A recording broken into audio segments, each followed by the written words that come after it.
വയനാട്ടിൽ main highway സൈഡിലേക്കോ അല്ലെങ്കിൽ കുറച്ച് ഉൾപ്രദേശത്ത് നിന്ന് കുറച്ച് ടൗണുമായിട്ട് കണക്റ്റഡ് ആയി കിട്ടുന്ന അല്ലെങ്കിൽ ടൗണുമായിട്ട് പെട്ടെന്ന് ആക്സസ് ചെയ്യാൻ പറ്റുന്ന തരത്തിലുള്ള സ്ഥലത്തേക്ക് വീടും കാര്യങ്ങളൊക്കെ നോക്കുന്നുണ്ടെങ്കിൽ ഒരു അപ്ഡേറ്റ് ആയിട്ട് വന്നതാണ്.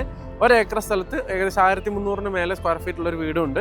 അപ്പം നല്ല ഭംഗിയുള്ള വളരെ സിമ്പിൾ ആയിട്ടുള്ളൊരു വീടാണ്. വെള്ളം വഴി അതുപോലെ തന്നെ കറണ്ട് സൗകര്യം കാര്യങ്ങളൊക്കെ ഉണ്ട്. ഏകദേശം 1 ഏക്കറിൽ വീട് കഴിഞ്ഞിട്ടുള്ള സ്ഥലത്ത് വാഴ അതുപോലെ തന്നെ കുരുമുളക്, കാപ്പി തുടങ്ങിയിട്ടുള്ള ചെറിയ ചെറിയ കൃഷിയും കാര്യങ്ങളൊക്കെയാണ്. വീട്ടിലേക്ക് ആവശ്യമായിട്ടുള്ള കൃഷിയും കാര്യങ്ങളൊക്കെ ഉണ്ട്. 1 ഏക്കറാണ് ടോട്ടൽ വരുന്നത്. ഓക്കെ, അപ്പോൾ വയലിനോട് തൊട്ടടുത്ത് നിൽക്കുന്ന സ്ഥലമായതുകൊണ്ട് തന്നെ വെള്ളത്തിന് യാതൊരു ബുദ്ധിമുട്ടുമില്ല. നന്നായിട്ട് വെള്ളം അവൈലബിൾ ആയിട്ടുള്ള സ്ഥലമാണ്. കറണ്ട്, വഴി, വെള്ളം, ഇത് 3 അടിപൊളിയാണ് കേട്ടോ. അതുപോലെ തന്നെ മറ്റൊരു കാര്യം പറയാനുള്ളത്, ഇത്തരത്തിലുള്ള ഒരുപാട് പ്രോപ്പർട്ടീസ് ഇപ്പോൾ നമ്മുടെ കയ്യിലുണ്ട്. അപ്പോൾ വിളിക്കുന്ന ആളുകൾക്ക് ഈ ഒരു പ്രോപ്പർട്ടി മാത്രമല്ല, ഇതുപോലുള്ള വേറെ പ്രോപ്പർട്ടീസിന്റെ ഡീറ്റെയിൽസ് നമ്മൾ വിളിക്കുന്ന സമയത്ത് നമ്മൾ തരാം. അതുപോലെ തന്നെ നമ്മുടെ സോഷ്യൽ മീഡിയ പേജിൽ നിങ്ങളുടെ പ്രോപ്പർട്ടി കാര്യങ്ങളൊക്കെ ഇതുപോലെ തന്നെ ലിസ്റ്റ് ഔട്ട് ചെയ്യണമെന്നുണ്ടെങ്കിൽ, നിങ്ങൾക്ക് അഡ്വർടൈസ് ചെയ്യണമെന്നുണ്ടെങ്കിൽ ഞങ്ങളെ കോൺടാക്ട് ചെയ്യാവുന്നതാണ് കേട്ടോ. പ്രൈസ് എക്സ്പെക്ട് ചെയ്യുന്നത്, ക്ലയന്റ് എക്സ്പെക്ട് ചെയ്യുന്ന റേറ്റ് ആണ് ഞാൻ പറഞ്ഞത്, 70 ലക്ഷം രൂപ. അത് നമ്മൾ നെഗോഷ്യബിൾ ആണ്, കുറയണമല്ലോ. അപ്പോൾ നിങ്ങൾ വിളിക്ക്, നമുക്ക് സംസാരിക്കാം.